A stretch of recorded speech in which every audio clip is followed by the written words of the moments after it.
Hello, and welcome to this week's episode of A Mic on the Podium with me, Michael Seal.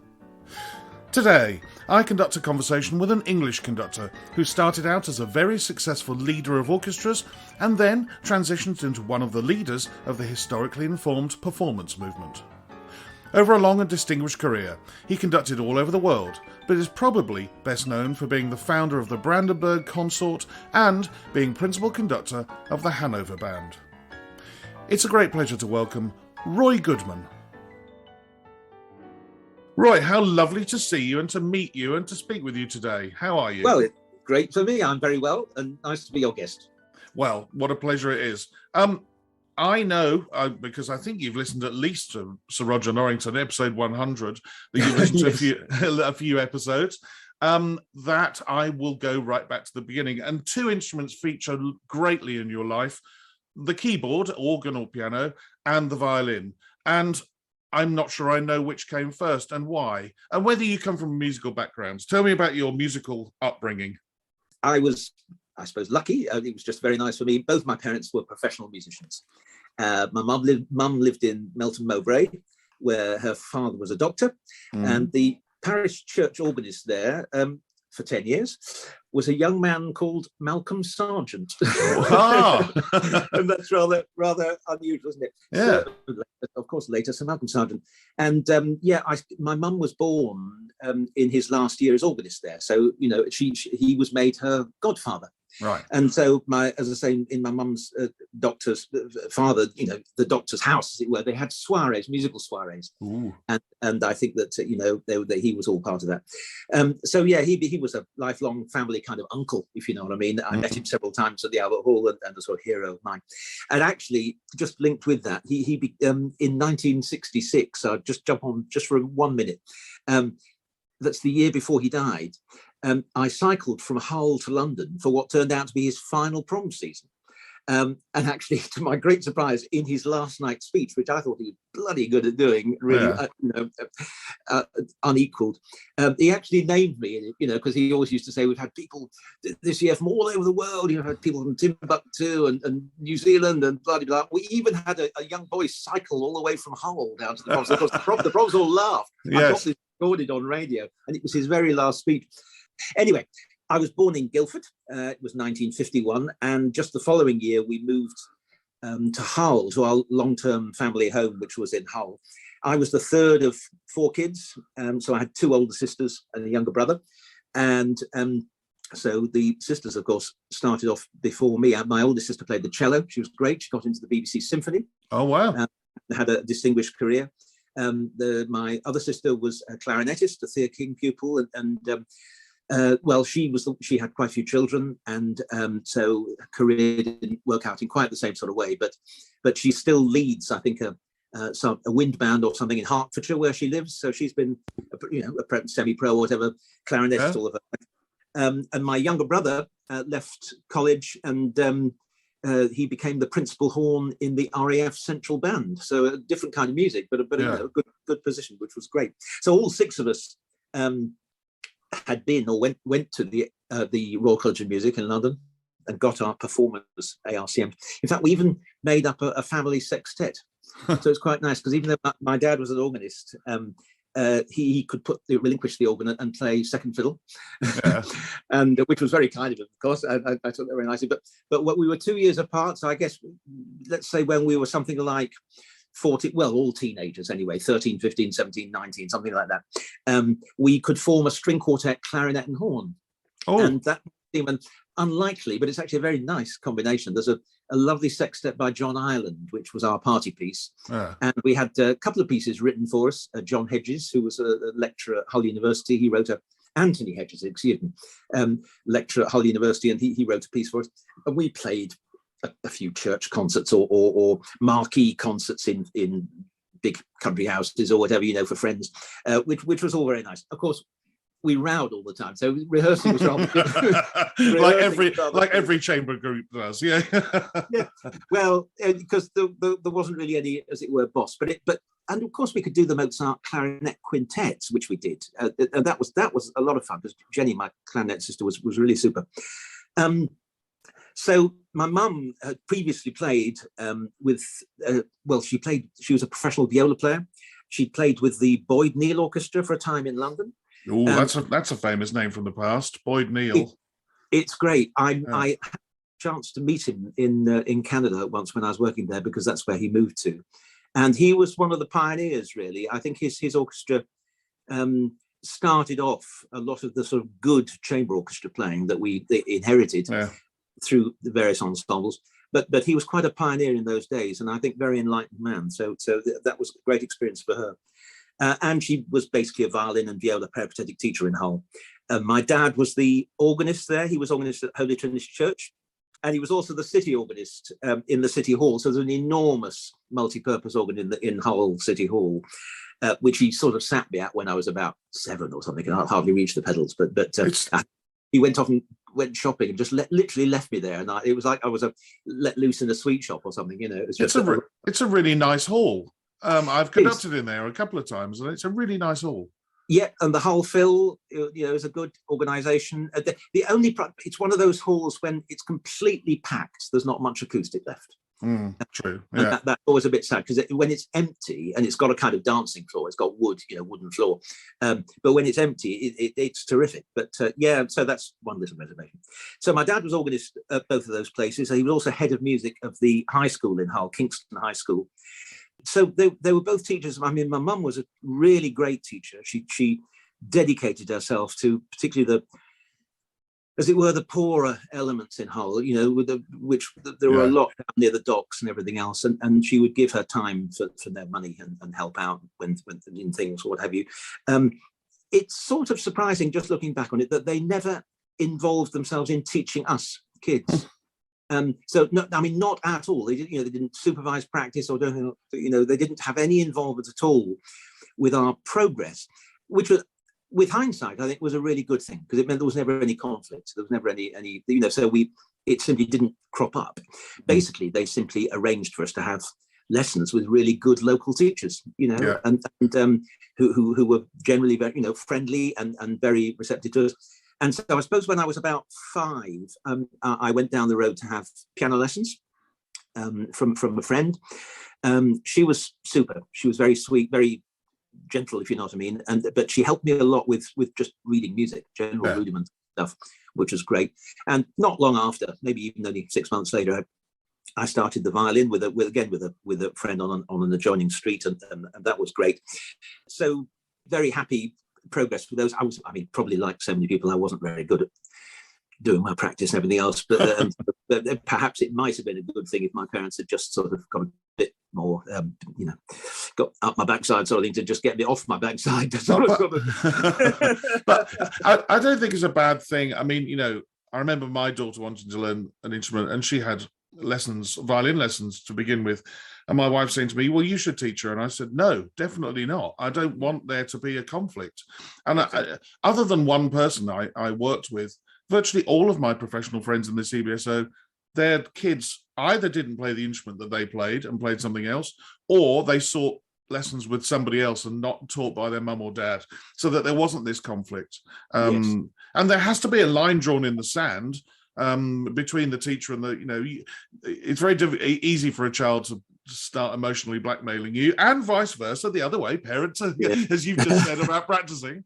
So I don't think it's a bad thing at all, frankly. I mean, my violin teacher was the leader of the whole Phil, and I'm sure she would have told my mum if she thought I wasn't doing enough work.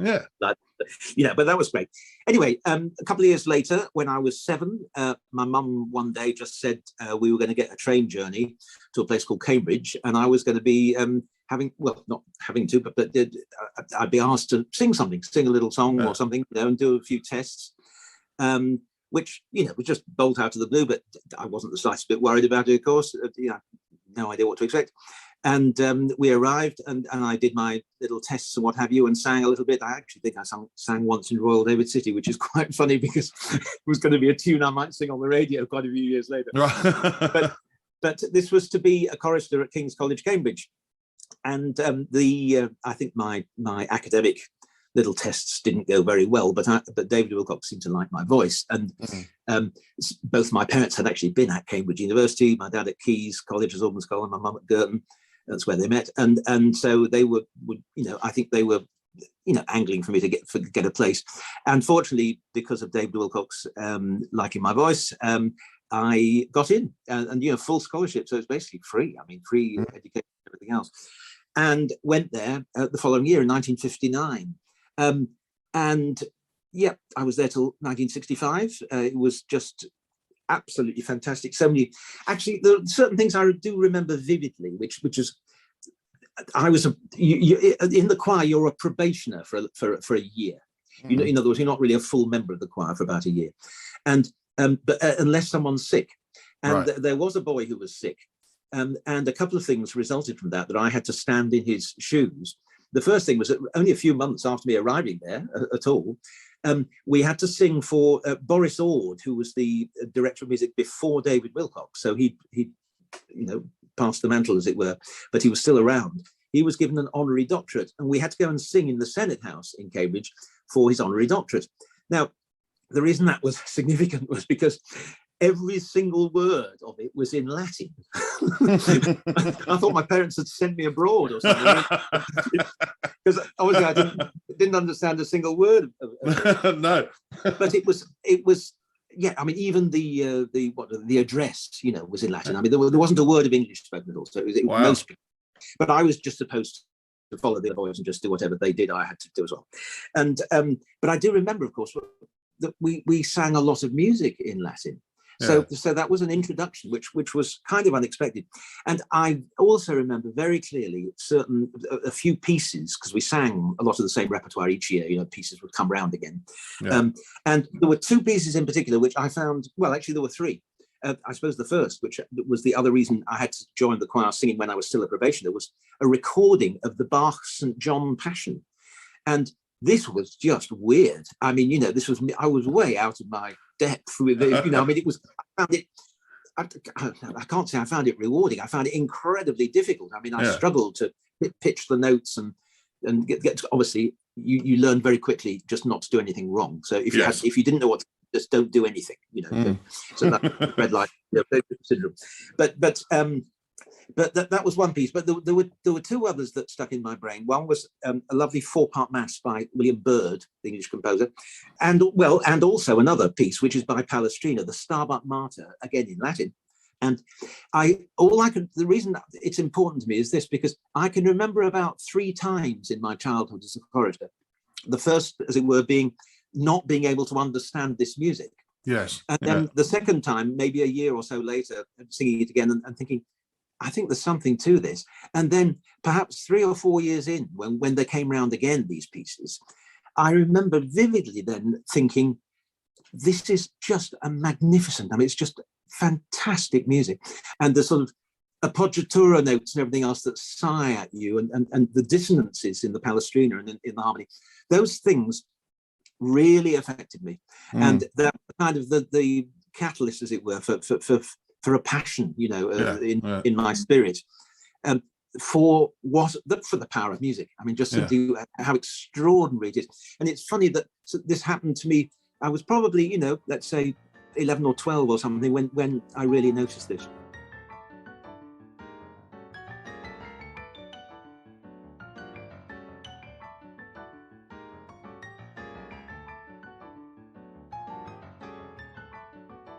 There is, of course, one, having done my homework, as my dear listeners know that I do, there is, of course, one recording of you that's still very much available to listen to, of you singing as a choir boy, the Allegri Miserere. I know you mentioned, singing once in Royal David City, probably on the radio, but that's the one that stands out, isn't it?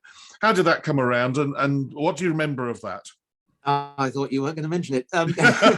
Well, actually, yes, this would have been in 1963 when we actually made the LP it was actually an evensong of Ash Wednesday, and the Miserere was sung at the very end, would have been and was with us, sung at the very end of the service in candlelight and everything else, very extraordinary atmospheric, and is famous really because that it rises up to a high C, which is, stratospheric. But even though I could get to the F above that, actually, the Queen of the Night sort of level, I could get to as a boy, in fact, till I was about 15.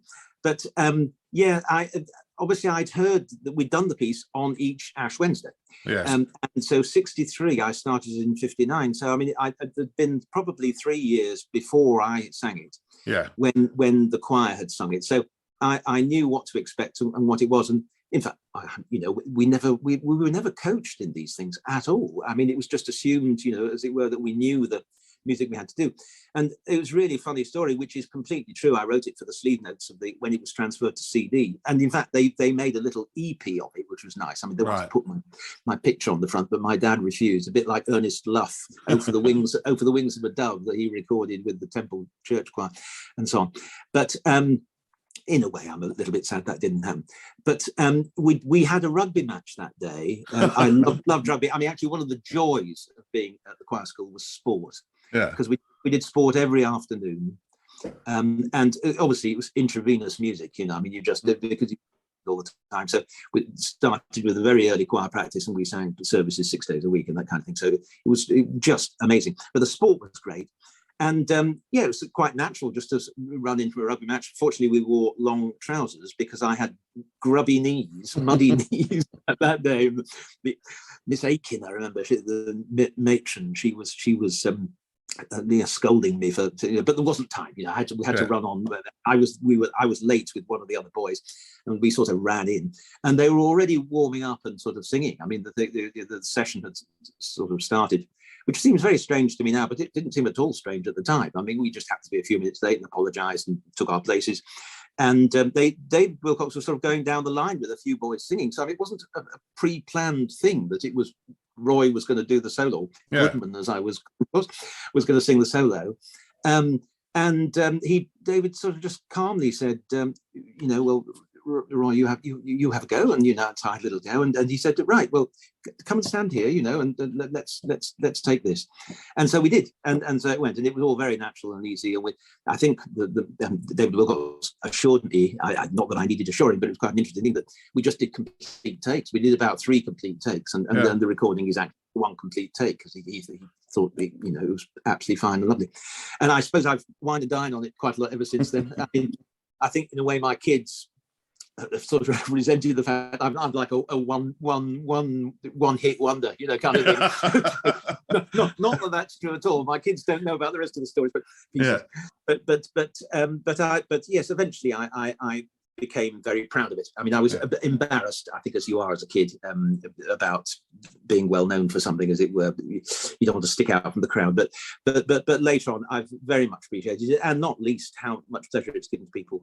I had a student on teaching practice once, quite a lot of years later, and he almost, wanted to wash my feet and sort of, because they used to listen to this as part of a seance club that he belonged to, and they'd put this, and when he realized it was me, he'd actually met this was working underneath this person. So dear. But anyway, it was that was really wonderful. I had the other, I guess, I did, while I was a chorister, I did also enjoy. We had a very vivacious teacher called Liz Spurrell, and she taught me there both the violin and the piano. She was a multi-talented lady, which was absolutely great and very encouraging over all sorts of stuff. And I did conduct. We had a senior orchestra and a junior orchestra. Yeah. I mean, it was a real opportunity because I had my hands on a baton, and really was. And I did have a baton. And I did conduct privately. I used to hide away in one of the music rooms where there was a little LP player. And I had an old LP, an Ace of Clubs thing of I think it was Ruggiero Ricci playing the Beethoven Violin Concerto. And that was my piece. I mean, I made it my piece and this recording. And I would, when I needed to, when you have moments of, I don't know, being sad or needing to do something, bring something out of yourself, I would hide away and put this LP on. And secretly sort of conduct to it, which seems silly now, but it brought me a lot of pleasure. And so it's just nice. I suppose I was trying to imitate my mother's godfather, so Malcolm Sanders. Yeah. I tried to bring that out. I suspect we all start in a similar way. It's in conducting along to a record or in our car or whatever, until somebody thinks, you think, well, maybe I ought to try it. But I think there's nothing for any of us to be ashamed about conducting along to records when we're young. no.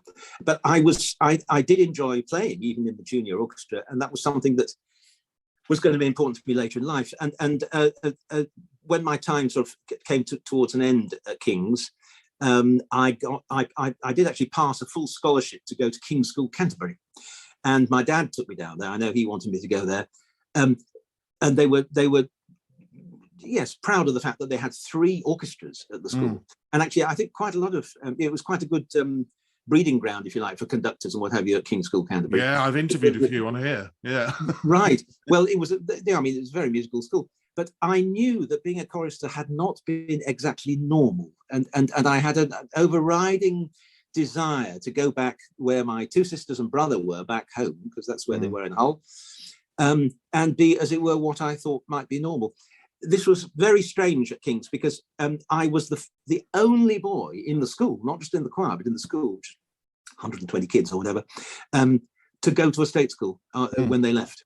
And the headmaster was not entirely happy about that, obviously. He wanted me to go to public school, and where, he knew my dad it was on his side, as it were, and sort of, told me that, he didn't ever want me to come back and regret the decision I was making. But fortunately, I was allowed to be a big part of the decision. And that would have changed my life, because I would have had to have signed at King's Canterbury to stay on till I was 18. And as it turned out, I left secondary education when I was 17 to go to the Royal College of Music. And I know that if I'd gone to King's Canterbury, that I would have gone on to university. And I think my in other words, not music college. And I think my whole life could have been very different. But also it's quite a nice thing that when I got back to Hull, I could play in 3 orchestras. That's what Canterbury was boasting. Canterbury said, we've got 3 orchestras you can play in. And I said, well, look, I've got 3 in Yorkshire. So it was the Hull Youth Orchestra, the East Riding of Yorkshire Youth Orchestra, which was fantastic. I mean, that was not a million miles off wasn't as regimented, but like the National Youth Orchestra, which I also did play in. Yeah. And the Hull Junior Philharmonic. So there were 3 of those. And yes, I mentioned the NYO. I got in for a year or 2 with them, and I remember playing under Rudolf Schwarz. Oh, a name from CBSO past. Yes. I was told all about him by my older colleagues. A disability of some sort, but it wasn't a disability, Roy. He was tortured and brutally treated by the Nazis.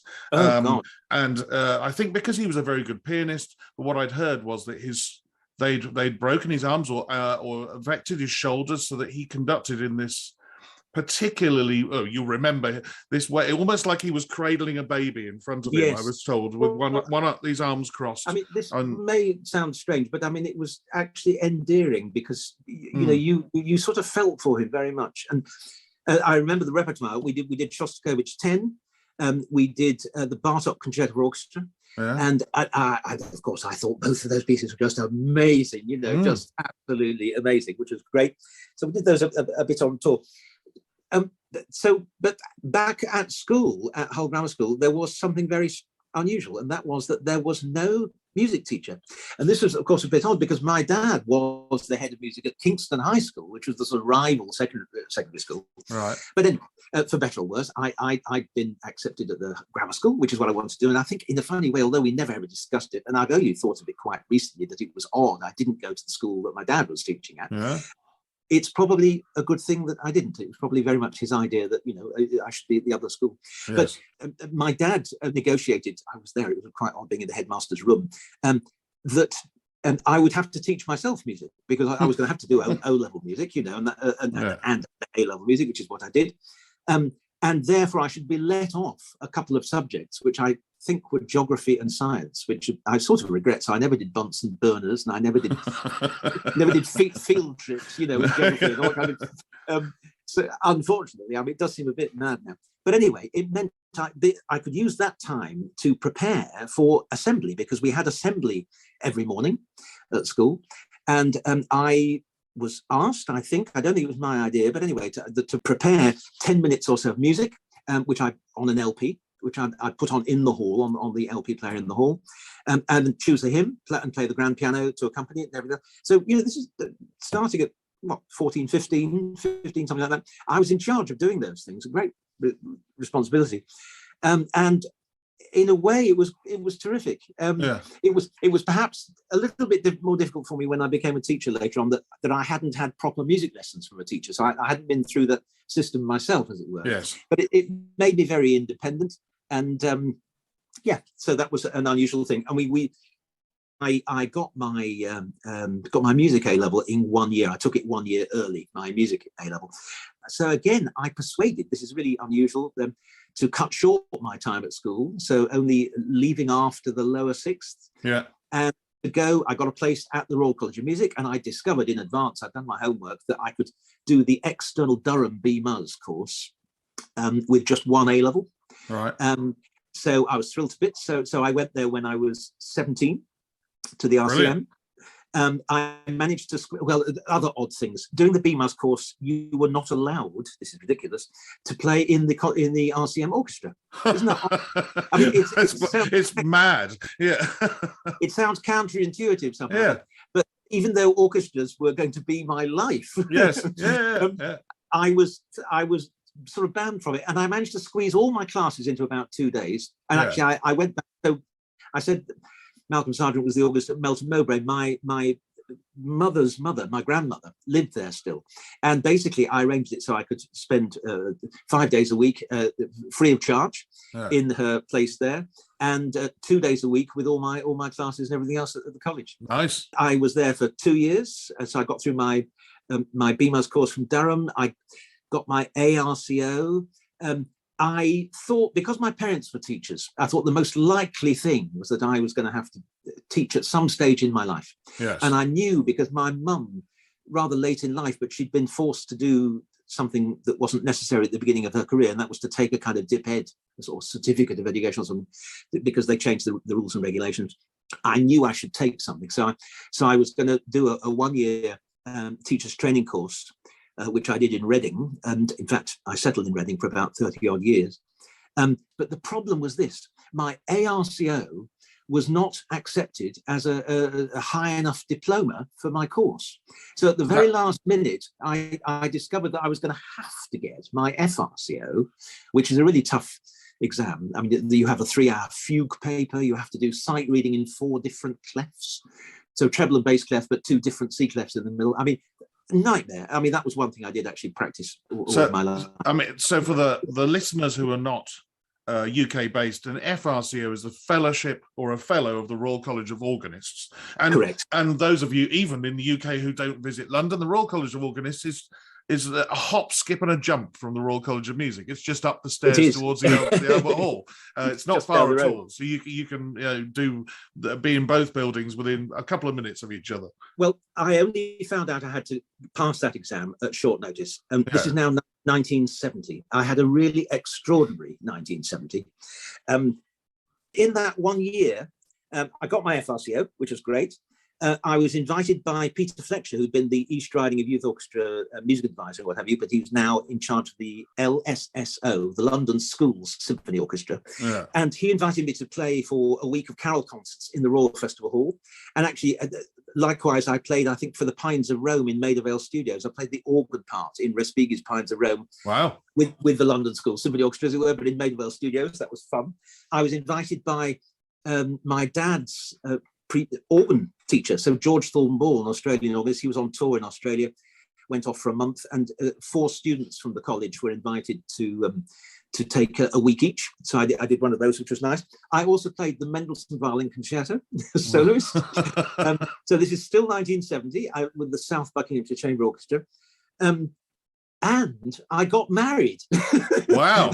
All of that happened in 1970, and my marriage was great, because I had, as my best man, I had Richard Hickox. Oh. Now, he'd become a great friend, because while I was at the Royal College, he was organ scholar at Queen's College in Cambridge, and he was conductor at the Arts Theatre in Cambridge of the GNS Society, Gilbert and Sullivan. Yeah. And there was a postcard up in the Royal College I saw one day, asking, they were looking for a leader of this orchestra, just for the season, for the Gilbert and Sullivan scene. And actually, for 2 years, I think I did the full season with Richard Hickox in the Arts Theatre, and that's where we first met. And it turned out that his girlfriend and my then girlfriend, they were both at school together in High Wycombe, which is close to where Richard Hickox used to live, and he had a festival there in Woburn and so on and so forth before he started his own orchestra. But it was the City of London Symphonia he had as well, and I played with them. But because of that tie-up with my girlfriend being his girlfriend's best friend, he was an obvious person to choose as my best man. Happy days.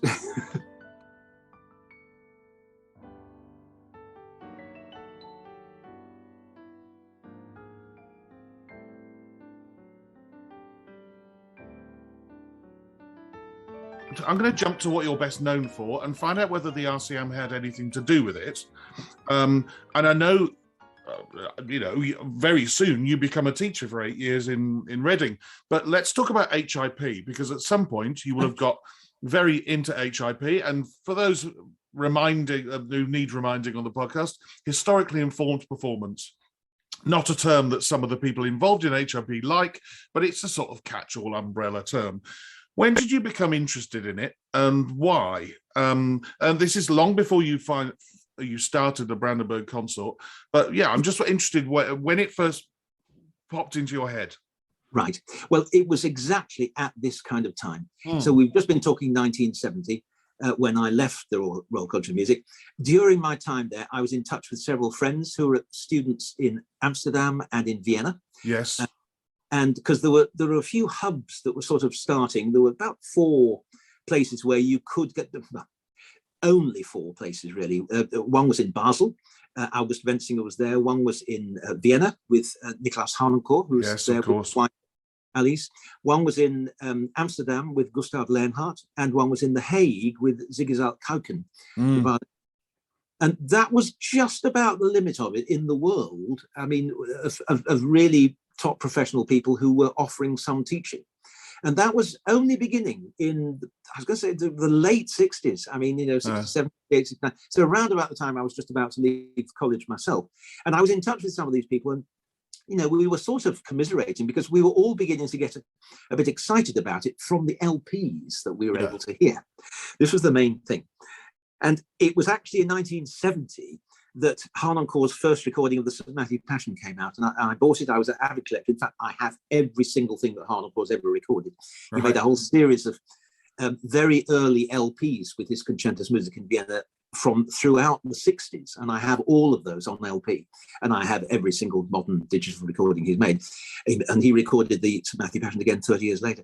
But I also had on my shelf of LPs, I had Otto Klemperer doing the Bach St. Matthew Passion. And it was really, really strange, because when I looked at the timing of the first chorus between the two, Harnoncourt was double the speed, So he did it twice as fast. Yeah.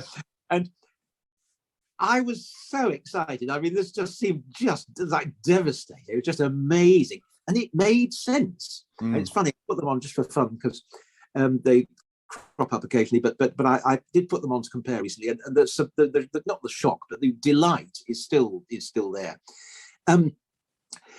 Now that carried on, of course, while I was doing my initial teaching years and so on. I kept on listening to this stuff, and it was particularly 17th century consort music that really excited me. So Zigizal Kauken was playing Muffat and Schmelzer and Bieber and Corelli, of course, but it was all fairly early. It was tending to be no later. I mean, Bach was still a little bit late. It was possibly a bit of Handel or something, but Bach was too difficult, basically. At least that's what I thought. But I mean, to do something like the Brandenburg Jazz or something was beyond. I think we would, because there were so few teachers and there were very few people even learning. It was a very, very new thing. And I was really excited to be part of this kind of movement at the beginning of it all. So there were people, of course, in Ton Koopman in Holland, Trevor Pinnock in London, as well as Leonhardt and Harnoncourt, as I said. And I queried with my friends why we couldn't put together a group, to sort of make up a group. And you mentioned my Brandenburg Consort, which I started in 1975. So not much later, it was still impossible, really. I mean, I could only get together a string quintet and oboes and flutes and things on modern instruments. Yes. But very quickly it changed. By 1977, just 2 years later, I got my first baroque fiddle. And hey presto, two things sort of happened, really. One was, possibly the most important thing of all, was that the idea of hip got adopted by some of the record companies. I mean, Yes. you needed people to pay for this stuff. And there had been various radio stations who were helping with this. In fact, the BBC were absolutely fantastic.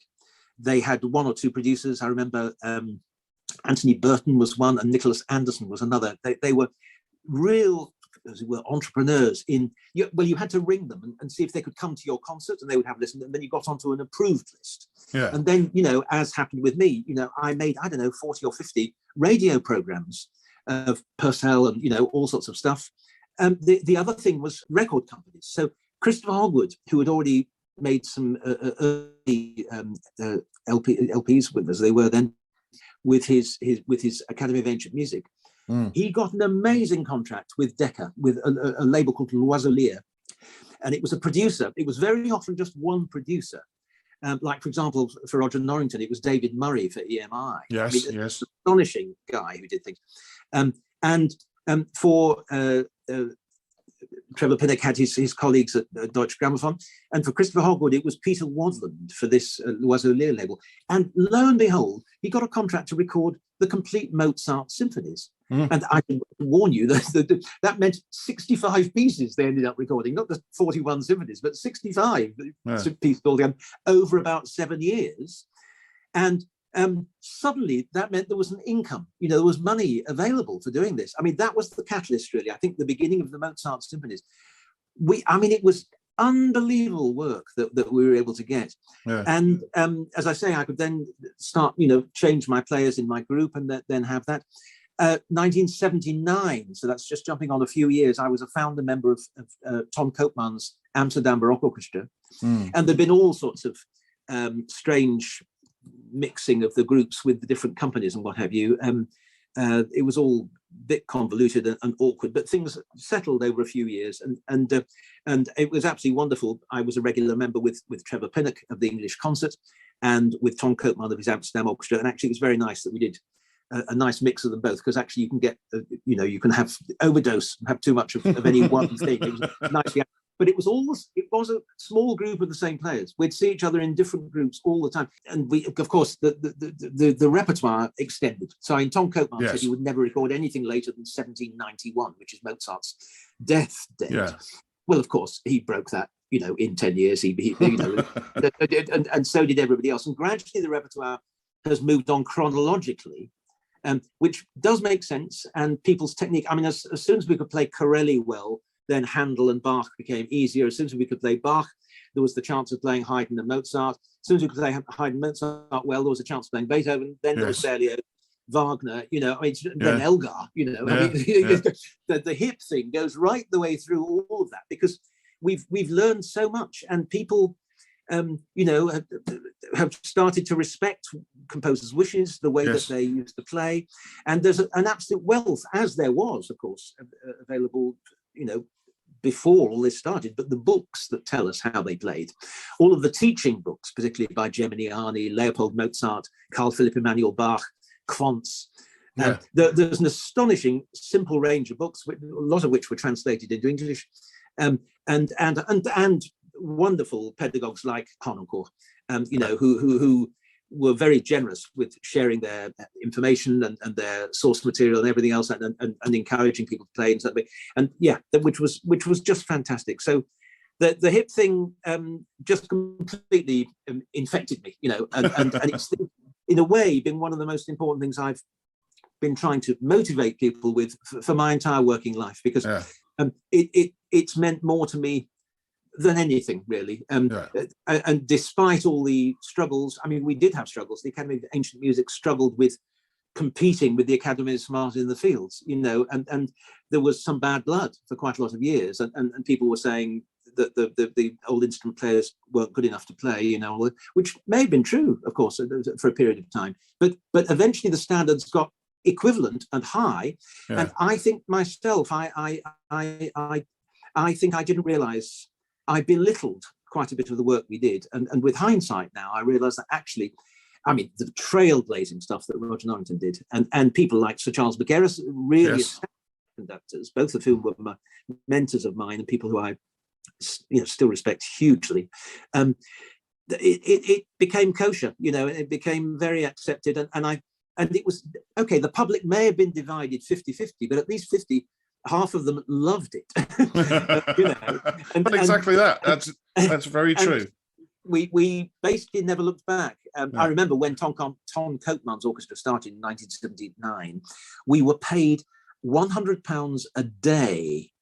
Now that's a lot of money in 1979. It was like feeling a millionaire. And so it lined the pockets, for a lot of us for a long time out. And I know, it was the 80s in particular was a fantastic,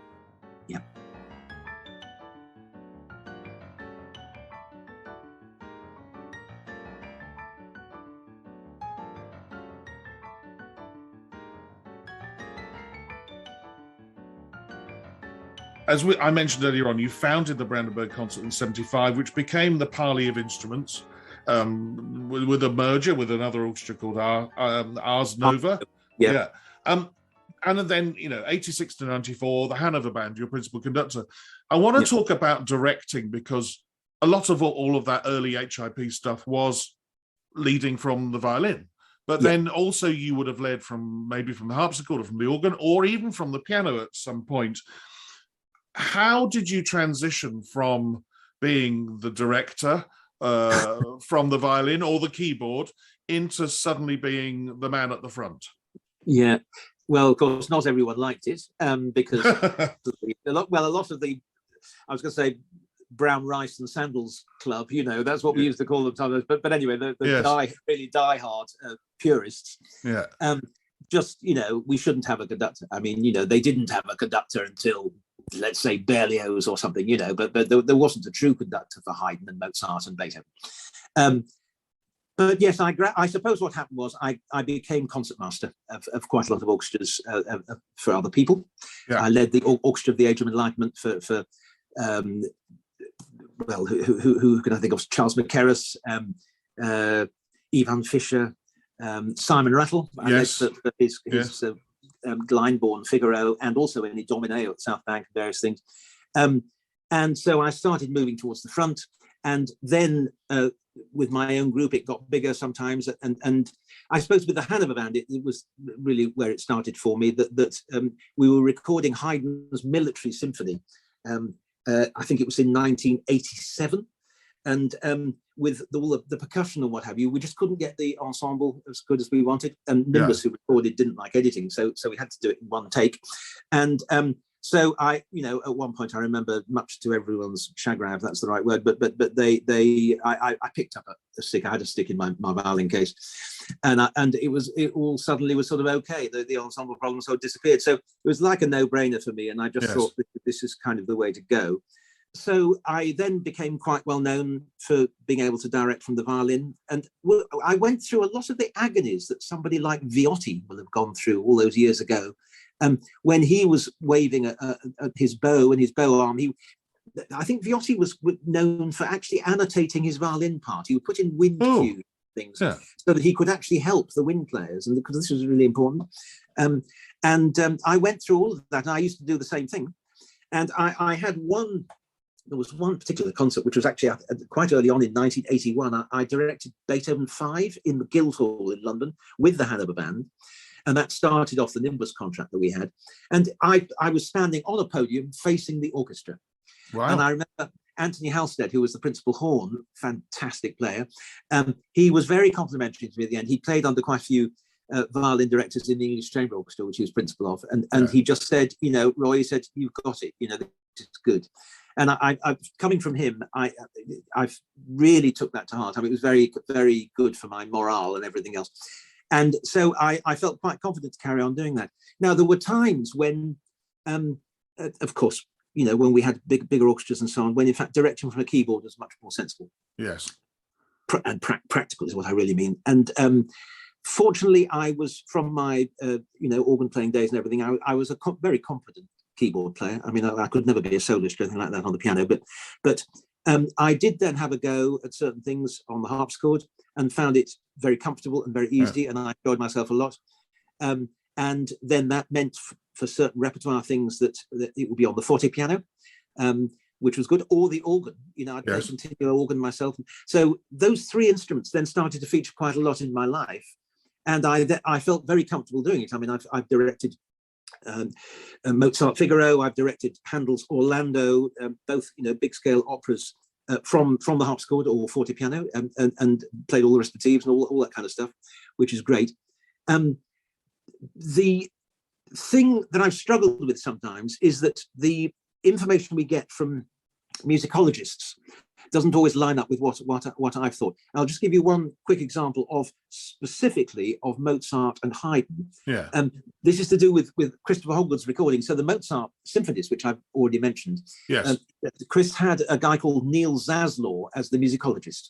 Right. And Neil Zaslaw was God. What he said we had to do. Yeah. And basically he had irrefutable evidence, or whatever, that there should be a harpsichord continuo in all of Mozart's symphonies. Well, that was wonderful. That was not normal practice everywhere, but it gradually, developed like that. And that is now the accepted, base point, that you do have a continuo harpsichord throughout Mozart.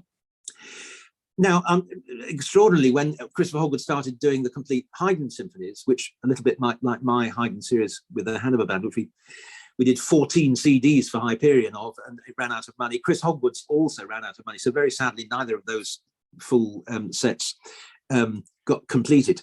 But he then had Chris Hogwood had instead of Neil Zaslaw, he had James Webster, another professor, American, as the god figure, the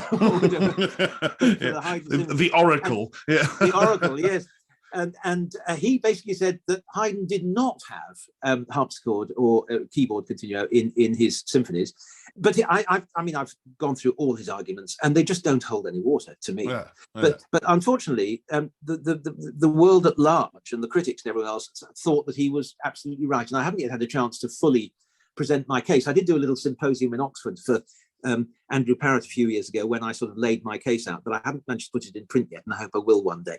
But it struck me as very odd because we absolutely know the history of Haydn directing from a lovely Broadwood piano for all of his London symphonies. So this is in the late 1790s and what have you. This is what happened. Now, I've got a lovely book about the Broadwood Piano Company, and they list from their accounts the days when the horse and carriage was booked to take the forte piano to the Hanover Square Room. Wow. And they coincide exactly with all the known first performances of Haydn's London symphonies. Yes. And so we know that's absolutely for sure. Now, one of James Webster's arguments is that there are no figures in the bass part. Well, look, for God's sake, Haydn was playing. He wouldn't need figures in order to play. He wrote the bloody thing. That's exactly what I've said many times. Yeah. There are many other arguments like that really are a little bit silly. There is just one place in Symphony number 98, near the very end of the final movement, where there are some arpeggios. 98 is a symphony in B flat, where there are B flat arpeggios written in a high tessitura for the piano part. Now, to my absolute astonishment, even somebody like Nicolas Harnoncourt, when he recorded them with the Concertgebouw Orchestra, he made a lovely complete cycle of the London symphonies, as did Colin Davis also with the Concertgebouw. But Colin Davis used a harpsichord just for those arpeggios. And Harnoncourt, for some reason, had a Model D Steinway tucked away at the back of the orchestra, which doesn't play a single note except for those arpeggios, those bits, which is ridiculous. Yes. So far, to my knowledge, there's only one complete set of the Haydn London symphonies which has a forte piano playing throughout, as it should, which is Roger Norrington, but it's with his Stuttgart Symphony Orchestra, Radio Symphony Orchestra. Yes. Yeah.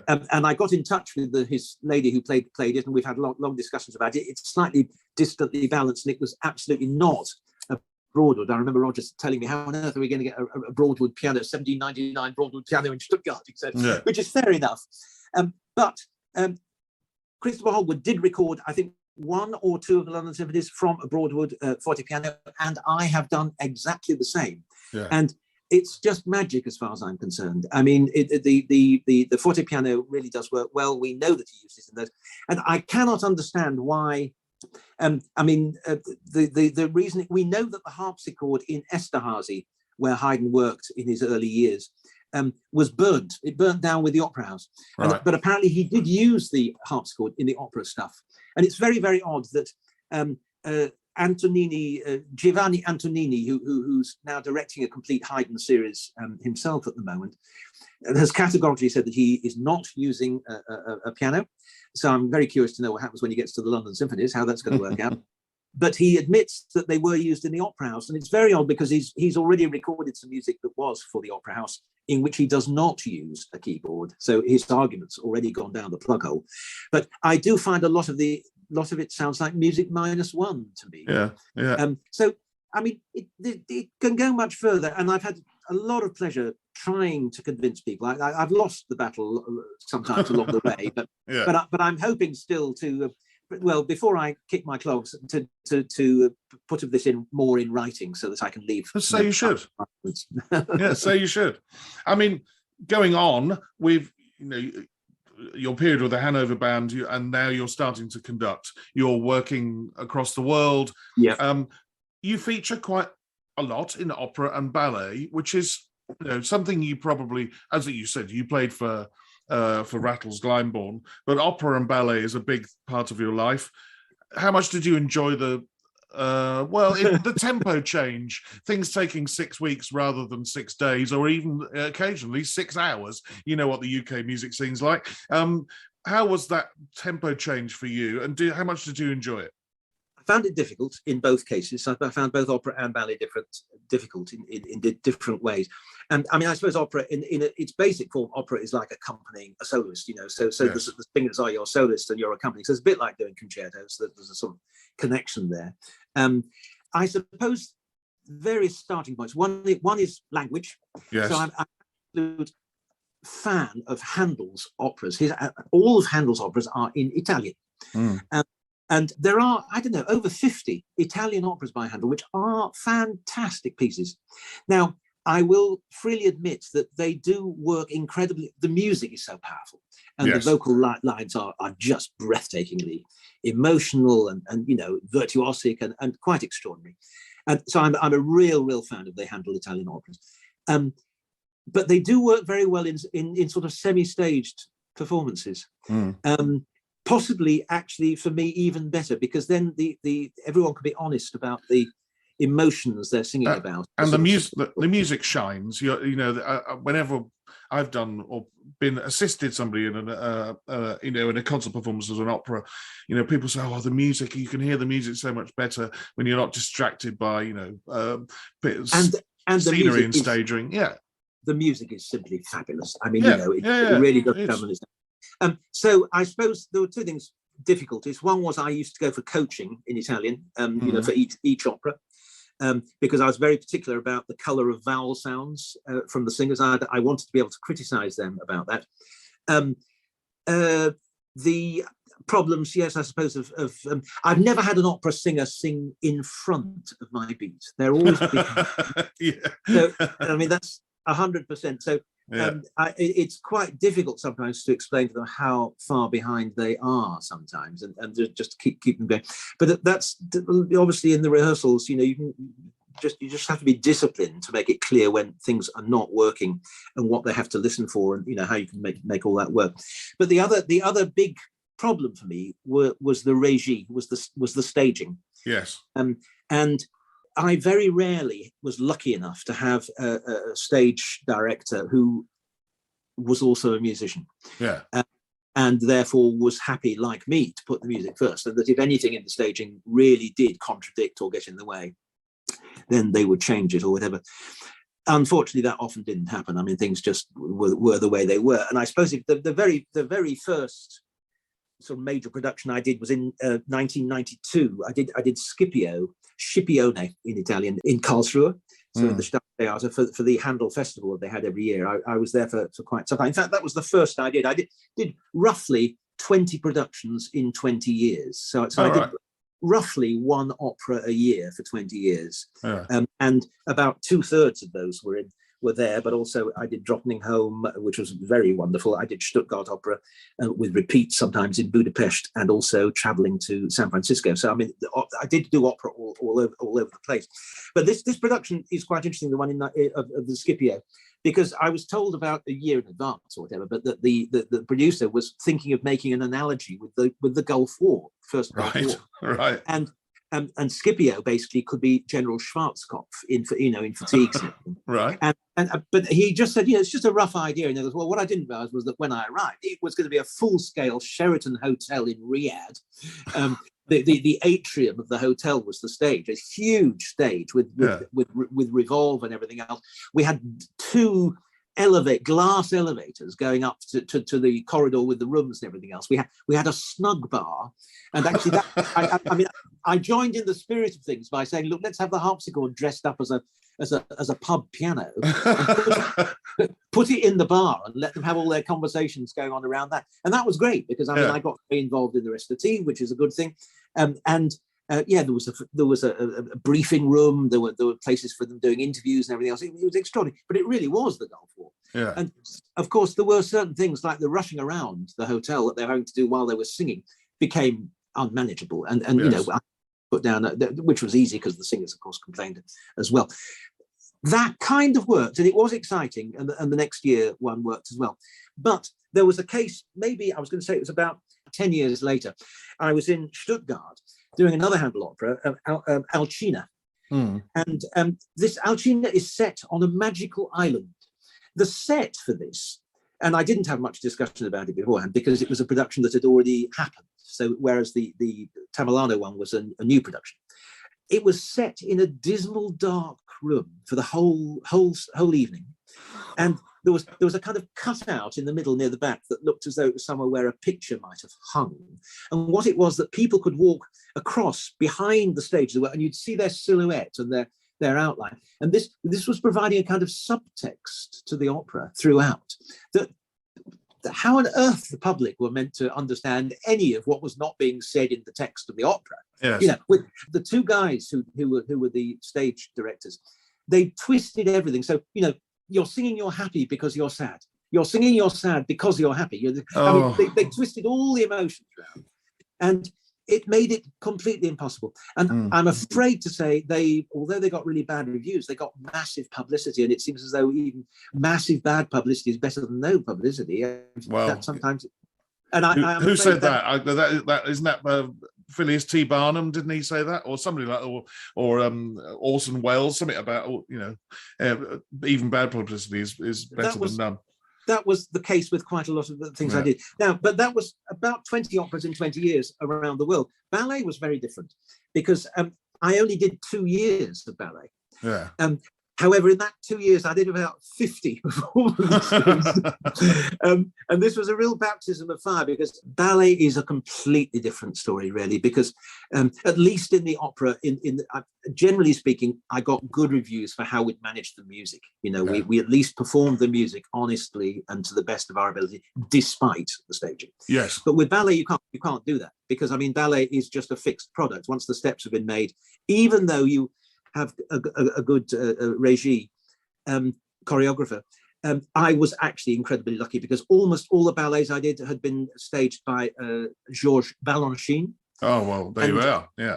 He was a really qualified musician. And I have to say, it was great that meant that, generally speaking, the tempi could be done really accurate, really well. Yes. They were because I'd been to the ballet a few times and watched a few things, and I thought, God, you wouldn't do it like that in the concert hall and stuff. No. And there is this difficulty that, it's very hard for me to say to a ballet dancer that I can absolutely enjoy Prokofiev's Romeo and Juliet in the concert hall, and I actually don't need the dancing. Well, they would almost say the opposite. In fact, that they have to have the steps and everything else. It would be fine if it's just a piano duet or something accompanying them, but for me, it's chalk and cheese, and it doesn't really work. The most scary thing of all, is that basic things like, when am I supposed to start as a conductor? How do I? Yes. What cues have I got? This was really something I didn't know about at all, and of course I felt very stupid. The way they count, they have counts. So that when they're rehearsing in the studio, they might have a place where they do the 6/7 or the 3/8 or something, you know. Yes. And you have to know what that means. And the counting has nothing to do with the beats in the bar or the phrase or anything else. It is purely their steps for that thing. 1, 2, 5, and 6, and 7, 8, 9, and 10. You know, and they're calling this out all the time. You know, to get themselves to sort of get it all right. That's just another world, and I never sort of entirely, you know, fully got to grips with that. And I suppose the last thing, which is perhaps the most important, is that the sad fact is that you are a jukebox. Yes. You simply can't escape from the fact that, okay, you may be multicast, you may have 3 sets of principal dancers or principal pairs or whatever for one ballet, or for different ones on a triple bill night or something like that, so that they can, you know, you can manage multiple performances. But and they may do things at slightly different tempi, which is quite complicated. But just the fact that, you know, you have to try and hit it on the nail. I mean, I did quite often actually have a little thing on the side of my desk for a metronome. Yeah. And I quite often took in a silent little box that would tell me whether I was spot on what we'd agreed or not. Yeah. Occasionally, that was really important to do for my own sanity. Because you know, you do something slightly too slow or slightly too fast, or you'd miss a jump or a leap or something. And they would mistime something and blame it on you, and they would say, "Oh, you were twice too fast or twice too slow," which was ludicrous. Of course, rubbish. Yeah. Yes, but you know, and it might just have been just they were having a bad night, or you know, whatever. But yes, it was. Yeah, the joke, of course, you'd go in before each show and say, you know, how would you like it tonight? Too fast or too slow? Because those are the two choices, really. But yes, it is a little bit soul destroying, I have to say. I didn't get a lot of musical satisfaction out of it. But yes, as I said, the Balanchine things were extraordinary. And I did a modern ballet. We did an extraordinary version of the whole of Don Giovanni, or most of it, which was choreographed by the music written by Rob Zoudam, a Dutch composer. Right. And that morphed a lot of the original Mozart music, but into something very strange. That was because I was involved from the very start, the inception of that. So I related to it much more because I didn't been involved in the very beginnings. But I did find ballet difficult.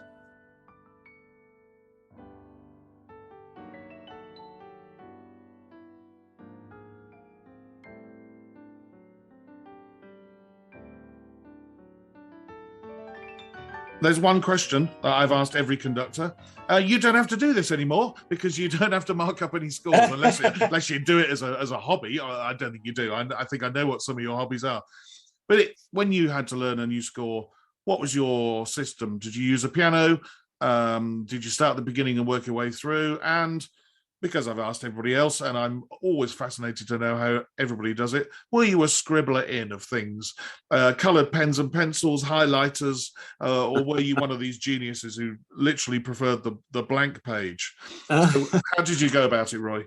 Well, I would generally, in an ideal situation, I would generally, at least a year in advance, I would immerse myself in a lot of recordings. I'd listen to the piece, and I'd listen. It's great listening, you know, in the car or in the kitchen or whatever it is. Not necessarily serious listening, because I often hear more things when I'm not actually concentrating with a score in front of me. Yes. Which is, you know, because I really am listening more acutely, and when I'm score reading, I tend to be actually reading the score. But yes, I was a massive scribbler. I confess. Nobody taught me how to do it. I mean, obviously I've seen the other people's scores occasionally and seen their blue, you know, crayon and stuff, and blue and black crayon or whatever it might be. But I did develop a system early on because I decided, well, first of all, I used to bow the parts, of course. So I used to do a lot of part marking for the orchestra. I was not a believer that you could show everything. Well, you can't show whether you want an up bow or a down bow with your baton. But I thought it was just a bit far-fetched that you should be able to, you know, explain everything from your right wrist or whatever. So I used to bow all the parts, and I had bowed for the complete symphonic stuff, you know, from Handelbach to Dvorak, probably. I had sets of a lot of the symphonies and everything of mine, which was great, and that saved you know, some of the headaches and time wasting in else. But in my own scores, the first thing would be, and I'm sure this is the case for most people, the ones I've heard discuss this with, but I would have to divide the score up into the phrase lengths and everything else. Yes. And it was very much to do with harmony, but really the harmonic rhythm, if you like. But where the strengths were, I mean, okay, there were some composers just wrote 4-bar phrases the whole way through. But it's wonderful when you have someone like Haydn, who is always doing 3s and 2s and 5s, yes. Different phrase lengths, and you wonder why it's so interesting. And that's, you suddenly realise that you've hit the nail on the head. This is what it is. I did find coloured highlighter pens very, very useful, and I use them liberally, really a lot. I mean, my scores are covered in highlighter pen, which I just diligently did day after day. It was just a way of. I used to be a bit embarrassed about it, and then I was very proud of it because I thought, well, it works for me. So colours, I had yellow, which was for the most common thing, and that's dynamics. Yeah. So dynamics went in yellow, and there was masses and masses and masses of yellow. So I could never miss a dynamic. And I realized that if there were anomalies and something hadn't been printed in the score or something, I would notice it because it wasn't in yellow. So yellow was for dynamics. Then I had a kind of reddy pink color, which was for instructions. And basically instructions either for me or for the players. So something like Col Legno, would be an instruction, and that would be in red. And so I would know, yes, you've got to do something here. Yes. Like this. Green highlighter was for speed, anything to do with speed. Blue, I didn't use that often, but only in choral work. So if I had the text of a choral work would be in blue. But one of the most important things was Pentel red pens. I've got a Pentel pen here in my hand, which is kind of felt tip, but it doesn't go through the page. It took me years to find a felt tippy kind of thing that does not go through, a good quality page of music. I've got one as well. Exactly. Yeah. So I do my 4-bar phrases, or of course you'd hope it'd be a 3-bar phrase and a 2-bar phrase and everything else. I wouldn't allow. I mean, I don't think I even allowed 6-bar phrases. So I would be quite liberal. I would subdivide it into 2s and 3s by hook or crook somehow. Now, of course, I used. Also 2B pencils, and I'd need a ruler and my pencil sharpener and everything else, eraser. But I was quite happy after thought. I would do things in pencil first sometimes, but very often when I was absolutely clear, definitely it's 100%. This is what it is. This is my way of doing this. Yeah. It's that, And so go in ink, very competent. I'd Tipp-Ex it out if I was really desperate, but that happened very rarely. They helped me enormously, and actually it was a real somehow everything would be, come to light and be in my face with my markings, because I knew I'd covered the ground. I'd been there, I'd done it all and worked it out. And it was really satisfying because you en route, you would solve so many problems. And also you'd notice misprints and that kind of thing in the score. I mean, for goodness sake, we have those too. But it would really generate your performance in a way that I need very much. So the scribbling the score, I'm not apologizing for it. It was a good thing. Good. Well, you're talking to another scribbler, and whatever we do to make that score go into our heads and then out through our arms and face and whatever else helps. And so perfect. Never be ashamed of using anything. I'm glad to hear it. That's great. At this point, I asked Roy why he decided to retire from the conducting world, and if there was anything he would tell the young Roy Goodman if he could chat with him now. If you want to hear that short discussion, I've turned it into a Patreon-exclusive bonus mini-episode. On my Patreon page, you can find out all sorts of secrets, tips, opinions, and much more. You can hear over 20 hours of interviews with musicians, composers, soloists and managers, and hear their thoughts on conducting and conductors. You can listen to 20 bonus mini-episodes that accompany this podcast. You can read articles I've written on programming, score marking, and a brand new series I'm starting soon on string playing. And you can even have conducting lessons from myself. All of this is available at patreon.com/a mic on the podium, and from just £5 a month, which is less than a pint of beer in most cities worldwide, you can gain access to this ever-growing resource on conductors and conducting. Details and links to the page are in the show notes attached to this episode. Now, the all-important 10 questions with my guest, Roy Goodman. Roy, as you will know, as somebody who's listened to a few episodes, you've already freely admitted it.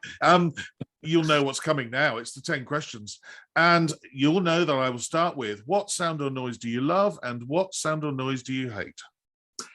Right. Love. As you know, I was an organist, or I still play the organ a lot. In fact, the organ is one of my hobbies, one of the things I really feel like doing. And I've got a sort of digitally sampled instrument, a 3-manual extensive instrument. And just the basic 8-foot open diapason stop on an organ really, really just is complete. It makes me feel totally at peace with the world and everything else. And just playing some simple chords as well. Obviously, I've got various different instruments which have various different 8-foot open diapasons, and I have, my favourite ones and my less favourite ones. But there is one I'm thinking of in particular right now, which is just so pure and a wonderful. When you can hear the palette or whatever opening, and the wind, entering the pipe, and the way it's the note starts, everything else. It's so wonderful. So yes, it would be an open 8-foot diapason sound on an organ. And a sound you particularly dislike? Oh, right, okay. This is, I'm afraid my Sundays get ruined every week because there are 2 theme tunes which I can't bear, and I have to just get to my radio to push the off button because I just find it. I promise it's anathema to me. I just hate it with a violence. And for some reason, it happens almost every single Sunday because I forget. Basically, I enjoy on a Sunday morning at 9 o'clock. There's a program on Radio 4 which is called Broadcasting House, or BH, with Paddy O'Connell, and there are other presenters, of course, as well. And I love it. I mean, it's just an hour around about the news, if you know what I mean. But it's not. It's not the news in the normal news information kind of program. It's just a bit more not light-hearted, but around about the periphery of things. But I find it because it's things that I perhaps don't hear on other.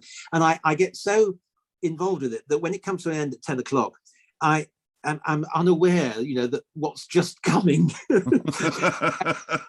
Unfortunately it's the Archers, and I have never ever got involved in listening to the Archers.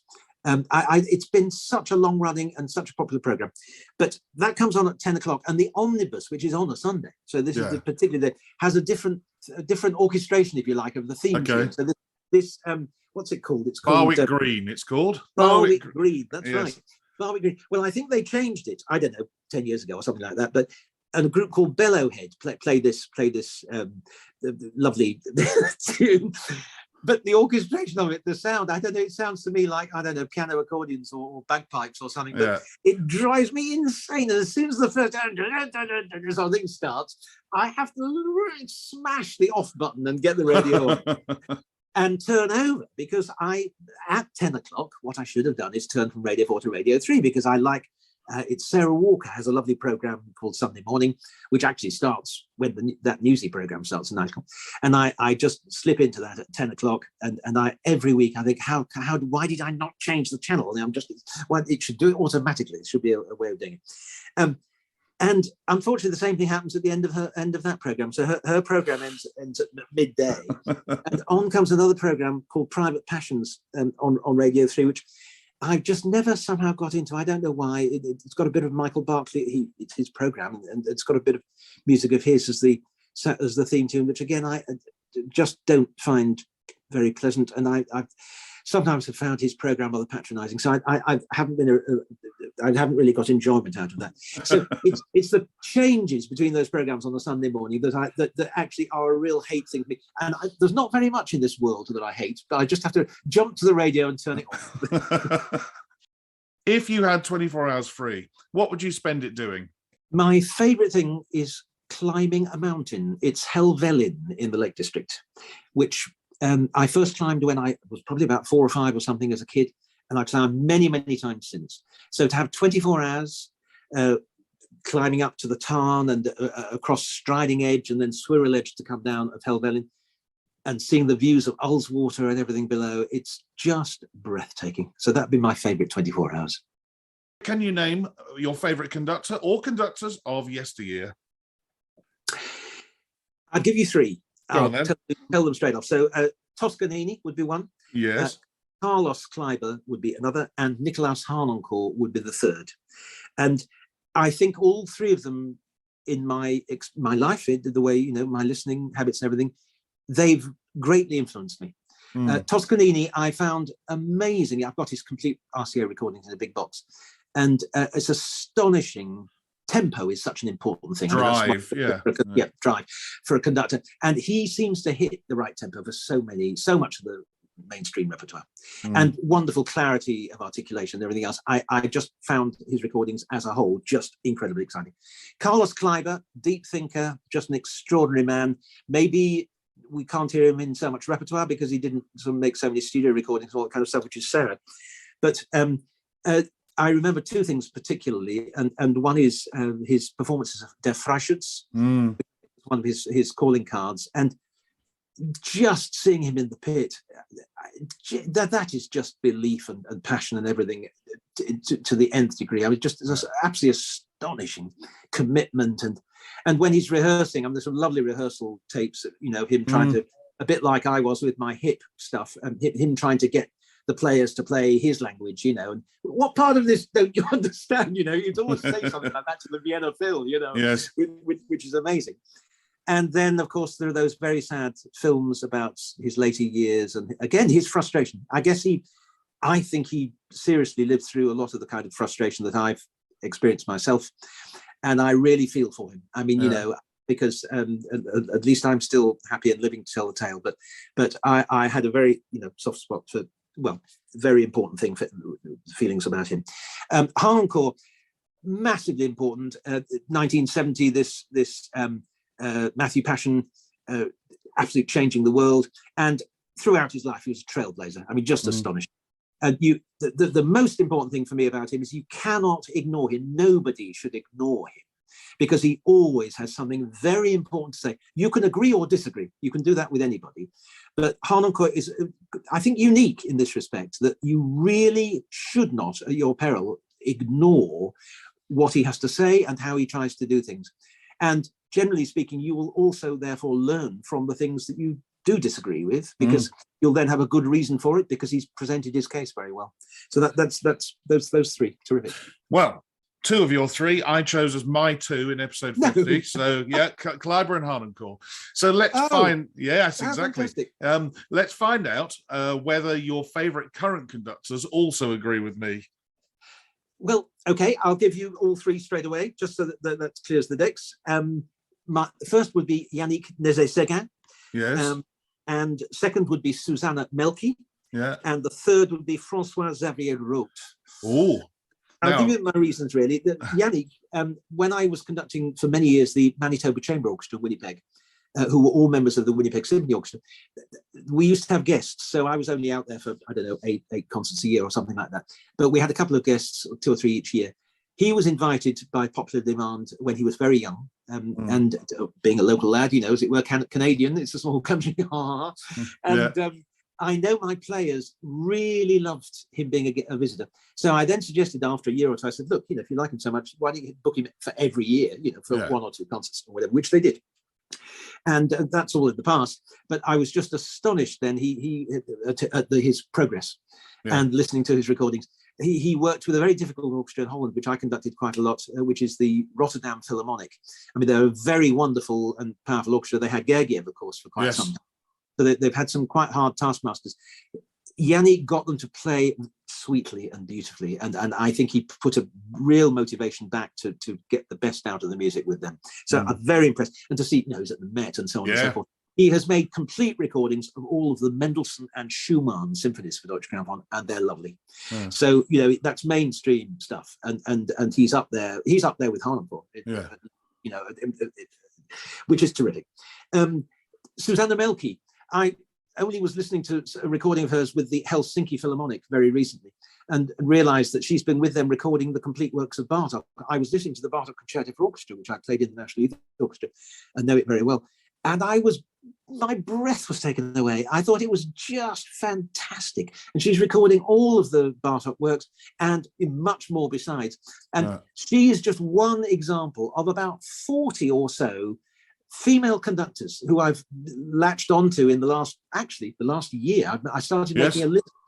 And it is breathtakingly wonderful. It's a breath of fresh air Yeah. to realize we've got over this hump now, that you actually shouldn't have to say female conductor. I mean, obviously No. they are just a conductor, but they happen to be female, and there have been very few of them in the past. So thank heavens there are now such a high number of high quality ones to choose from, which is great. And I use her as an example. And Francois Xavier wrote, it's very simple. He follows my hit example, and only he's taken it to the nth degree with the repertoire. I was saying how we progressed through the repertoire. I got as far as Dvorak and stuff, and actually I did get as far as Elgar in certain circumstances. But here we have the Rite of Spring at the Proms and stuff, and now lots of Debussy and particularly sort of French repertoire and so on, played on period instruments, of the time. But my God, it's good.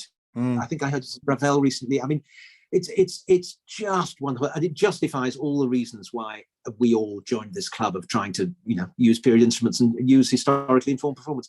And he's doing it. I mean, he's got an orchestra in Frankfurt, I think now, so he's working with various other orchestras apart from Les Siècles, which is the main one which I've heard, and I think he's just doing a pioneering job. Fantastic. Well, dear listener, if you don't know what Francois Xavier wrote is all about, go back a few episodes and you'll find out, because I interviewed him just a few episodes ago. Number 6. What is the hardest work you've ever conducted? Oh, God. Right. Well, look, that sounds like it's bringing back bad memories. The reason is because conducting is a tough job. Yes. I mean, I actually love accompanying, but like many conductors, I've often struggled even with a few famous concertos. Yeah. Possible candidates could have been Chopin First Piano Concerto, Glasnov Violin Concerto, 2 pieces very dear to my heart. Those weren't problems for me because I've known them all of my life, and so on. So that was not difficult. But I have had times with works like the Sibelius Violin Concerto, the Elgar Violin Concerto, which I think are difficult. Yeah, and I remember conducting the rehearsal of conducting the Ravel G Major Piano Concerto with Peter Donahoe in Liverpool with the RLPO. And in the rehearsal, he suddenly stood up in the middle of something obviously wasn't together. And that's obviously one of the difficulties you have as a conductor. And he said, "Why is it that people think they are being musical when they take time?" And of course, that's a very Peter thing to say. There was a very awkward silence. And in fact, I was puzzled at what might have prompted such an outburst. Was it aimed at me or possibly a specific wind player? It certainly wasn't the famous whip that starts things off. No. But I never did find out. We had a very nice curry after the concert and had a nice chat. So it obviously wasn't anything personal. But I thought about it quite a lot afterwards. And of course, he's right. We should be able to make rubato organically without seriously disturbing the metrical flow of the music. And I think that's really what he was on about. But if I had to say in one word, the most difficult piece I've ever had to conduct, it was the 1957 ballet by Stravinsky, Argon, Agon, which I conducted multiple times in 2004. Uniquely, it's a ballet without any plot or story, so you've got no co-tact. It's a bit odd, isn't it? Yeah. Argon is simply the Greek word for a contest. So we have 12 dancers in various groupings, so they're in pairs, trios, quartets, etc. And unusually, it's a score largely using Schoenberg's 12-tone technique. Oh, okay. It's not something I've worked on very much. It's scored for very large orchestra. It's got triple woodwinds, quadruple brass, harp, piano, mandolin, percussion, and strings. It only lasts 22 minutes, but it has 16 movements. Oh, God. Oh, God. Each section is scored for different combinations of instruments, and at no point does the entire orchestra ever play a tutti. So it's difficult to rehearse because it's just bitty, and the movements are so short. Each section is scored for different combinations of instruments, yet there's a lot of minimalist scoring, which can be very difficult for the ballet dancers to hear on stage. And there is one very deceptive movement. So just bear with me. This is actually what I find almost impossible. It's the 10th section. It's called A Brawl Gay, and it's just for one female dancer. In Stravinsky's own recording, it lasts just 54 seconds. But for me, it was a sheer minute of horror. It was just awful. Basically, it has a very simple ostinato for the castanets. It's just 2 semiquavers and 2 quavers. So ba ba ba ba ba ba ba ba. Yeah. And that's played 24 times. But unfortunately, during those 24 times, there are also 12 changes of time signature. Right. They vary from 3/8 to 7/16 and 5/16. Oh my God, no. And at least the quaver pulse is only 92, so it's not very fast. No. And my only solution, the only way I could get my head around it, because when I'd first listened to the piece, it sounded just deceptively childlike and simple. Yes. And it's absolutely the opposite. The only way I could get my head around it, or to get it worked out, was I had to silently count rhythmic semiquavers. Yes. So but about that speed in my head, in appropriate multiples of 2s and 3s, and giving to the orchestra either 2 or 3 beats in every bar, with the castanets ignoring me. In other words, once, because the castanets play their 4 clicks alone, solo. The first bar is just but of the castanets. And so once he'd done that, I said, look, you just carry on. Don't look at me. Don't think about it. And I just dealt with my problem with giving what the beats were, because the overhang was often, the overlap between the ostinato and the bar lines was very often 1 semiquaver. Right. So the 3/8 that it was in, of course, you got 6 semiquavers. Yes. And the two time signatures you're alternating with are 5/16 and 7/16. So there's always going to be either 1 too many or 1 too little semiquaver. And so nothing fits at all. I mean, it really is ludicrous. I don't know. Anyway, somehow, as if by magic, it worked every night. And lucky me, I got a rave review from the top Netherlands critic of the day. I remember the headline was Goodman ook sterk als balletdirigent, which means Goodman also strong as a ballet conductor. I thought also strong is good, so that's cool. And that was even when I was compared with a recent concert performance, not a stage one, which Valery Gergiev had given with the Rotterdam Phil. So all I can say is I'm very glad that's over now. Number 7. When travelling abroad to conduct, what item could you not leave home without? Obviously, I took all my coloured pens and all that stuff. That's a given, because I couldn't work and progress without this. But there was one little thing, a little talisman that I always took with me, which was a small classic Steiff teddy bear. Lovely. Made in Germany, I think. So it was a gift from my second wife, about the size of my palm. And so it would fit into my pencil case. And Ted, would fit into my pencil case. I better be polite. And he's no longer with me now, but for about 30 odd years, he was the one thing I couldn't possibly leave home without. He was my lucky charm, if you know what I mean. And he just made sure I was okay and everything was all right. What is the one thing you would change about being a conductor? I think the relationships you have, especially if you're an independent freelance conductor, in other words, guesting a lot, there are complications with your life. Travel is the first, so you have to be a good travel agent, working out all of that. I have to say the traveling can be sometimes too stressful, and I can understand a lot of people just find the traveling too much, and that's one of the things that they really do dislike about it. It's hard to be a prophet in your own country, so I didn't do much work in England. Most of it was abroad. So I think that's the way with a lot of people, is that you have to go abroad to do a lot of work. But relationship with agents and with artistic managers, and also keeping, especially in America, but I found the same in New Zealand and other countries, keeping sponsors happy. The kind of small talk you have to do to keep the finances coming in, which pays your salary, of course, pays for everything. So you have to happily accept that kind of thing.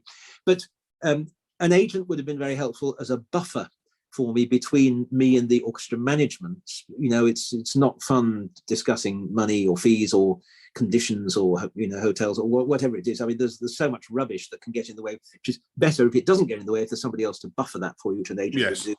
I didn't benefit from that. And the other was your relationship with artistic managers. I mean, the role, how important the conductor is, varies from every outfit, to every other orchestra. And very often I had to, as it were, subjugate or, submit, as it were, to an artistic manager who would ultimately decide on the program mix. And sometimes it was devastatingly awful.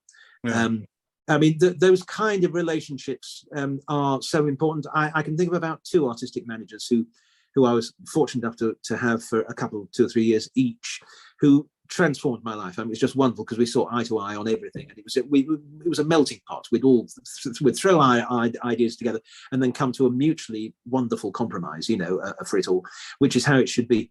That was all too rare, and so I very much regret that. The other thing would be for with the management things, I'm trying to think of how much vote or clout, as it were, the conductor has over auditions when you have orchestral auditions. So in Holland, I was on the panel for all of the auditions. I had to turn up, for everyone, which is great because I wanted to. But there were also, orchestral players who, they had an equivalent vote, and we had one vote each, and that's how it was. Which generally, I never got my first choice. I never got my first oboe or even assistant concertmaster or, principal double bass or whatever it's going to be, particularly first oboe and leader. It's incredibly important positions. And yes. I thought it was a little bit crazy that even if I put my case across, I still lost because of the way the ballots were done, and I found that very, very frustrating. It meant I couldn't progress the orchestra in the way that I wanted to. So those relationships with agents, artistic managers, sponsors, and programming people and what have you, are things that I would have, now I know how important they are, and would have worked hard to have better relationships. What profession other than your own would you like to attempt, or would have liked to have attempted earlier in life? Well, I'll give you two little things here. One, which other people may have said, is I would have been interested in being a pilot. Of course, it'd been completely impractical. Keeping up all the hours and the cost of it all, it would have been ludicrous. But I would have liked to have been able to fly a plane. But my most serious answer would be I would have loved to have been a proper jazz pianist. I've always dabbled in different species, as it were, of keyboard music, from harpsichord to piano to organ and everything else, and loved it very much. I grew up in the days of the Dudley Moore piano trio, really, and was a massive Oscar Peterson fan. I thought he was just amazing. His solo playing, Art Tatum, of course, another one, but the Dudley Moore piano trio was exactly. I used to transcribe some of their the things he played, note for note, just by ear. And occasionally I could get a bass player or even record a bass line myself and then play the two hands, the piano part on my own. I got such pleasure out of that. The thing is, I can't do it off the cuff and naturally and everything else. I've tried, occasionally I've tried to busk with a jazz player or jazz bass player and have some fun. I just adore it. I feel very frustrated, and I don't think it's quite going to come, but I do enjoy dabbling, and I just wish that I actually had been able to be professional at it. If the world were to end tonight, what would be your choice of final meal and drink? Oh, wow. Well, if I take you at your word, it's like the world's going to end, then I don't have to stick to my regime at the moment. So no dietary requirements at all. You can have whatever you like. Fantastic, because I do these days eat very little red meat, and I haven't been drinking alcohol for about 2 years, so those would be completely off limits if there wasn't going to be an end to my world. But anyway, pretty straightforward, I guess. I would like to be served a really delicious meal with wines and stuff. So it would go like this. I'd like garlic scallops. Oh, nice. I've had them in a lovely the Galleon Inn in Foy, where I have sailed my boat quite a lot, and they do them beautifully there. So garlic scallops with, I think, a nice Marlborough Sauvignon Blanc, a nice New Zealand white wine. Very apparently, nice. I only discovered it when I was conducting in New Zealand quite a lot of years ago, but it's apparently very common out there, but I'd never heard of it, and I thought it was the most amazing white wine I'd ever had. Main course, I would have a rack of Welsh lamb. I do love lamb, slow cooked lamb or whatever. But anyway, a nice rack of lamb with roasted vegetables. And that will be, I think, very nicely accompanied by a Chateau Petrus 1970. I got married in 1970. In fact, you were born in 1970. Yes, that's right. I was, yeah. There was a sort of Bible wine book I remember reading once by a man, his surname was Broadbent. And he said that the 1970 Petrus was the world's most massively rich red wine. And I'd just like to put him to the test and find out whether he was right. I did actually have a bottle. I collected some wines because I got married in 1970. I collected a dozen, a mixed dozen bottles, which I actually never drank. And I did sell them. But I bought the Petrus for £30 and I sold it for £300. So, I did do quite well out of that. But anyway, so that's the Chateau Petrus. And for dessert, it would be a lemon syllabub. With Calvados. Oh, nice. Yeah. Well, syllabub it was a sweet that apparently was popular in England in the mid-16th century. It's a kind of curdled sweet cream with cider. So it's got appley overtones and everything else. And it just happened that I had it on my honeymoon when I was first married in 1970. We went to the Black Swan in Helmsley. We just had literally a sort of long weekend. That's all we could afford in those days. I was a humble teacher. But Syllabub was on the minute, and I remember we couldn't stop giggling because it was such a funny name. But I've realised that would have been special. So we've got scallops, roast lamb, and Syllabub. That would be my meal. Well, and the brilliant choice of drinks to go along with it, and a brilliant 2 hours. It's been pretty much chatting to you, Roy. I've had a wonderful time, and I hope very soon that we could talk even more about 1970. It seems to crop up about every 20 minutes. So great, yeah. But thank you for coming on the podcast. It's been a great pleasure. I've loved listening to some of the other programs. So keep up the good work. A Mic on the Podium was devised and produced by Michael Seal, with music by Ben Dawson. Next time, I chat with a Finnish conductor who also started his musical life as a violinist, but after studying conducting with both Jorma Panala and Leif Segerstam, he's gone on to have a truly international career, holding title positions in Japan, Germany, South Korea and New Zealand. But until then, bye-bye.